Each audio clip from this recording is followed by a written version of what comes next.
ఏర్పాటు చేసిన ఈ ఎన్నికల ప్రచార కార్యక్రమానికి నాతో పాటు పాల్గొంటున్న అందరినీ మీరు తెలుసు. వాళ్ళందరికీ అలంపూర్ పట్టణంలో కాంగ్రెస్ పార్టీ ఉధృతమైన అత్యధికమైన మెజారిటీతో గెలుస్తుంది అనే నమ్మకం విశ్వాసాన్ని కల్పించే విధంగా మీరు పలికిన స్వాగతానికి హృదయపూర్వకంగా ధన్యవాదాలు, కృతజ్ఞతలు తెలియజేస్తాను. 10 ఏళ్లలో చేయండి, 2 ఏళ్లలో చేయడానికి ప్రయత్నం చేస్తా ఉన్నాడు. మొన్న వచ్చిన పెద్ద మనుషులు కూడా చెప్పారు, ఓ అది చేస్తాం ఇది ఏం చేయలేదు. అదే విషయం చెప్పడానికి వచ్చిన నేను 2 ఏళ్లలో అవ్వ తల్లి సంసారం ఎట్లా సరిదిద్దుతుందో, భర్త సంపాదించిన 100 రూపాయలు ఉంటే ఓ 10 రూపాయలు పిల్లల చదువుకు, 10 రూపాయలు ఇంట్లో ఖర్చులకు, ఇంకో 10 రూపాయలు కిరాయికి, ఇంకో 10 రూపాయలు అప్పు తెచ్చినోనికి ఇట్లా ఎట్లయితే చదువుతుందో అట్లా రేవంత్ రెడ్డి తెలంగాణ రాష్ట్ర ఖజానాను ఆర్థిక పరిస్థితిని ఒక్కొక్కటి సరి చేసుకుంటా ఉచిత బస్ ఇచ్చిండు, 200 ఫ్రీ కరెంట్ ఇచ్చిండు, సన్న బియ్యం ఇచ్చిండు, రేషన్ కార్డు ఇచ్చిండు, రుణమాఫీ చేసిండు, రైతు భరోసా ఇచ్చిండు, ఇందిరమ్మ ఇల్లు కట్టిండు. ఇట్లా చేసుకుంటూ పోతున్నాడు. ఇంకా చేయాల్సిన అవసరం ఉంది. అవి చేయడానికి మెల్లమెల్లగా దుడ్లు జమ చేసి, డబ్బులు జమ చేసి రేపు రాబోయే రోజుల్లో పెన్షన్ 4000 చేయడం కానీ, మహిళలకు 2500 ఇవ్వడం కానీ బరాబర్ చేస్తాడు. మార్చి 31 తర్వాత తప్పకుండా వస్తాయి మీ అందరికన్నా విషయాన్ని కూడా గుర్తు చేస్తా ఉన్నా. అది పైన అట్లా ఇక కింద పోతే చైర్మన్ ఉండే, కౌన్సిలర్ ఉండే, అలంపూర్లో ఏమన్నా మార్పు వచ్చిందా చెప్పండి. ఇప్పటికీ గేర్లలో తిరుగుతుంటే ఆడ రోడ్డు అడుగుతున్నారు, ఒక దగ్గర నీళ్ళు అడుగుతున్నారు, ఇంకో దగ్గర గుడికి అడుగుతున్నారు, కల్వట్టు అడుగుతున్నారు, కన్నమ్మ కష్టాలు అడుగుతున్నారు. 2 సంవత్సరాల్లోనే అనేక సమస్యలు పరిష్కరించినటువంటి ప్రభుత్వం ప్రజా ప్రభుత్వం రేవంత్ రెడ్డి నాయకత్వంలో కొనసాగుతా ఉంది. అందుకే మేము ఓడిపోయినా కానీ ఇక్కడ ప్రజలకు సేవ చేయాలన్నటువంటి ఆలోచన ఉంది కనుక దేవుని దయ వల్ల నన్ను ప్రేమించే అత్యంత ఆప్తుడిగా అన్నాని ప్రేమతో పిలుస్తా కనుక రేవంత్ రెడ్డి చెప్పిండు, బిడ్డాన్ని ఓడిపోయిండొచ్చు, దురదృష్టవశాత్తు ఆ రోజు కుట్రలు, కుతంత్రాలు, మతాలు, కులాలు తెచ్చి చిచ్చు పెట్టి నిన్ను ఓడగొట్టిండ్రు. కానీ నేను చెప్తున్నప్పుడు అలంపూర్ నీదే, ఆ గద్వాల జిల్లా నీదే, పోయి పనిచేయి, జనానికి సేవ చేయి, కాంగ్రెస్ పార్టీని కాపాడని చెప్తే వచ్చి ఏం చేస్తున్నామండి? 2 ఏళ్లలో ఏమైందో ఆలోచన చేయండి. 10 సంవత్సరాలు ఆ రోజు నేను ఎమ్మెల్యే, 5 ఏళ్ళు ఎమ్మెల్యే ఉన్నప్పుడు తెచ్చినటువంటి 100 పడకల ఆసుపత్రి పడావు పెట్టి సూదుల్లే, గుంగెల్లే, డాక్టర్లే, నర్సులే ఏది లేదు. అట్లా పెడితే ఈ 2 ఏళ్ల సమయంలోనే ఇప్పుడు చూడండి కలకల్లాడుతుంది 100 పడకల ఆసుపత్రి అలంపూర్ చౌరస్తల. ఈరోజు అందరూ కూడా వైద్యం దొరుకుతుంది. అదేవిధంగా అలంపూర్ పట్టణానికి 15 కోట్ల రూపాయలు తెచ్చిన వాడు ఎవడు లేడు ఇంతవరకు చరిత్రలో. మొట్టమొదటిసారిగా 15 కోట్ల రూపాయలు అలంపూర్ మున్సిపాలిటీకి ఇచ్చింది రేవంత్ రెడ్డి ముఖ్యమంత్రి, కాంగ్రెస్ ప్రభుత్వము. మీ బిడ్డ సంపత్ కుమార్ అన్న విషయాన్ని గుర్తు చేస్తా ఉన్నా. గాంధీ మహాత్ముడు సాక్షిగా చెప్తా ఉన్నా, మా 9 మంది కౌన్సిలర్లను పోటీ చేస్తున్న వాళ్ళందరినీ గెలిపియండి. 190 వారులలో 1090 అన్నా తెస్తా. ఒక్కరు కూడా గుడిసెలు కానీ కొట్టంలో కానీ ఉండడానికి అవకాశం లేకుండా ఇల్లు లేని ప్రతి నిరుపేదకు 5 లక్షల రూపాయల ఇందిరమ్మ ఇల్లు ఇచ్చే బాధ్యత మీ బిడ్డ సంపత్ కుమార్ రేవంత్ రెడ్డికి. మమ్మల్ని నమ్మండి, ఆశీర్వదించండి, 11వ తేదీ అండగా నిలబడండి, చేతి గుర్తుకు ఓటేయండి. మొత్తం సుందరమైన అలంపూర్లు తీర్చిదిద్దుకుందాం. 15 కోట్ల రూపాయలు తెచ్చాం.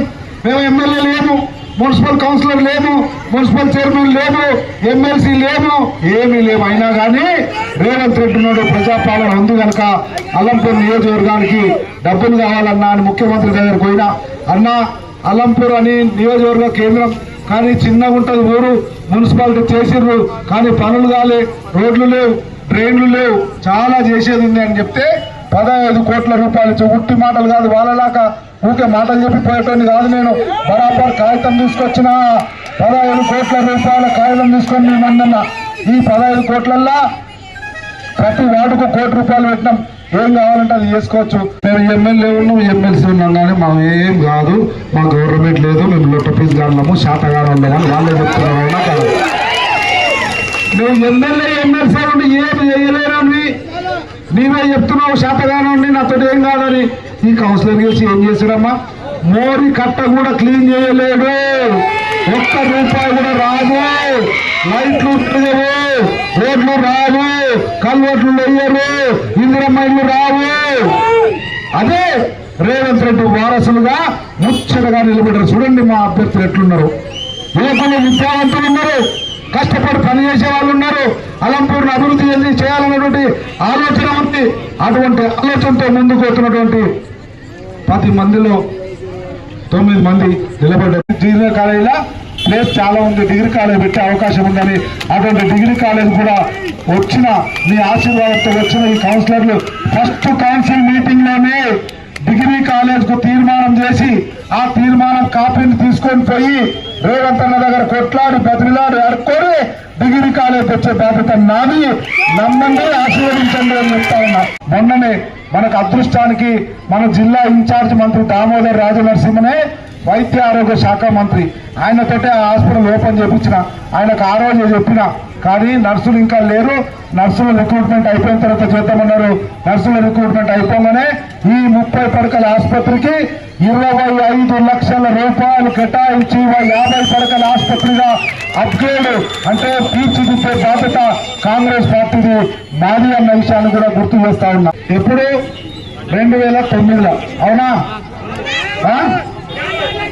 ఇన్ని సంవత్సరాలు అయింది, ఎవరు నాయకుడు వచ్చినా ఇంకా ప్లాట్లను అడుగుతున్నారు. అప్పటి నుంచి రాజశేఖర రెడ్డి చనిపోయిన తర్వాత 10 సంవత్సరాలు అయితే చెప్తున్నా, బీదల స్థలాలు అడుగుతుంది. బీదల స్థలాలు ఎందుకు ఇవ్వలేదండి? 10 ఏళ్ళ అధికారం ఉన్నారా, ఎందుకు ఇవ్వలేదు? నేను ఆ లిస్టు తయారు చేసిన ఎమ్మెల్యే ఉన్నప్పుడు, లిస్టు అంతకుముందు మా ఎమ్మెల్యే తయారు చేసిండు. చూస్తే ఏముంది, అలంపురం లేరు, ఎవరింట్లో మునిగిన వాళ్ళు లేరు లిస్టులా. ఆదేనాడు, నంద్యాలేడు, కర్నూలేడు పైసలు ఇచ్చి రాపించుకున్నటువంటి లిస్టు ఉంది. అందుకని ఆ లిస్టు ఆపినాం, సర్వే చేయించినాం, మంచి లిస్టు తయారైంది. అయిన తర్వాత మళ్ళీ దిగిపోతే దరిద్రానికి మళ్ళీ వాళ్ళు వచ్చింది, మళ్ళీ 1 లక్ష 2 లక్షలు 5 లక్షల ప్లాట్ రాస్తామండి. మళ్ళీ కంప్లైంట్ చేసిన, ఇప్పుడు ఆపిన 2 ఏళ్ళు అయింది, అధికారంలోకి వచ్చినాం. ఇప్పుడు కూడా సిద్ధంగా ఉంది, 1 నెల సమయం పడుతుంది దానికి. ఎందుకంటే సర్వే చేసి మార్కింగ్ చేయాలి. ఎంతమంది ఉన్నారు? 2859 మంది ఉన్నారు. వాళ్ళందరికీ ప్లాట్లు ఇచ్చే బాధ్యత, ఆటో డ్రైవర్లు కూడా ప్లాట్ ఇచ్చే బాధ్యత. నన్ను నమ్మి 9 వార్డులలో కాంగ్రెస్ పార్టీ అభ్యర్థులను గెలిపియండి. మున్సిపల్ కౌన్సిల్ ఏర్పడిన మొట్టమొదటిసారి 2859 ప్లాట్లు ఆ రోజు మునిగిపోయిన వరదల్లో మునిగిపోయిన వాళ్ళందరూ కూడా ప్లాట్లు ఇచ్చే బాధ్యత కూడా కాంగ్రెస్ పార్టీ తీసుకుంటది. అందరూ కూడా ప్లాట్లు ఇస్తాము. ఆ ఇచ్చిన ప్లాట్లలో అర్హులైన వాళ్ళందరికీ ఇందిరమ్మ ఇల్లు 5 లక్షలతో కట్టే బాధ్యత కూడా మాది అన్న విషయాన్ని గుర్తు చేస్తా ఉన్నా. ఇట్లా ఒక్కొక్కటి చేసుకుంటా పోవడం. ఇందిరమ్మ ఇల్లు కానీ, పెన్షన్లు కానీ, సన్నబియ్యం కానీ, ఉచిత బస్సు కానీ, రేపు 31 మార్చి తర్వాత 4000 పెన్షన్ కానీ, లేదంటే 2500 మహిళలకు కానీ, ఈ రకంగా అన్ని చేసుకుంటూ పోదాం. ఒకవేళ ఏమాత్రం తప్పు చేసినా అలంపూర్ బాగుపడదు, ఆలోచన చేయండి. అలంపూర్ సర్వనాశనం అవుతుంది, ₹10 రావు, అభివృద్ధి జరగదు. అదే పైన ఉన్నోళ్ళు అధికారంలో ఉన్న కాంగ్రెస్ పార్టీ రేవంత్ రెడ్డి వారసులుగా కాంగ్రెస్ పార్టీ అధికారంలో ఉంటే ఆడుకొని బతులాడి డబ్బులు తీసుకొచ్చి అలంపూర్ను అభివృద్ధి చేసుకుందాం. ప్రాంతాలకు పోయి పరికమాల రాజకీయాలకు పోయి వాళ్ళు వేసే కుట్రలకు బలైతే మాత్రం మన పట్టణాన్ని నాశనం చేసుకున్నట్లయితాం. కనుక అట్లా చేయకుండా, తప్పు చేయకుండా అందరూ కూడా 11వ తేదీ జరగబోయే ఎన్నికల్లో కాంగ్రెస్ పార్టీ గుర్తు 1వ నంబర్ కాంగ్రెస్ పార్టీ అభ్యర్థి స్వాతిని, 2వ వార్డు అభ్యర్థి రాజ్యలక్ష్మిని, 3వ వార్డు అభ్యర్థి ఇస్మాయిల్ను 4వ వార్డు అభ్యర్థి వీరమ్మ మధులేటిని, అదేవిధంగా 5వ వార్డు అభ్యర్థి జమ్మనను, 6వ వార్డు అభ్యర్థి చిన్నముత్తారును, 7వ వార్డు అభ్యర్థి కామేశ్వరరెడ్డిని, 8వ వార్డు అభ్యర్థి పద్మావతి సుందర్రాజు గారిని, అదేవిధంగా 9వ వార్డు అభ్యర్థి రజియాను గెలిపియండి, ఆశీర్వదించండి, అండగా నిలబడండి. మన అలంపూర్ను అందమైన, స్వచ్ఛమైన, పరిపూర్ణమైన, సుందరమైన పట్టణంగా తీర్చిదిద్దుకుందాం. అన్ని రంగాల్లో అభివృద్ధి పథంలో ముందుకు తీసుకుపోదామని చెప్పి మరొకసారి మీ అందరికీ 2 చేతులెత్తి మొక్కి దండం పెట్టి విజ్ఞప్తి చేస్తూ సెలవు తీసుకుంటా ఉన్నా. Thank you. నమస్తే. జై కాంగ్రెస్.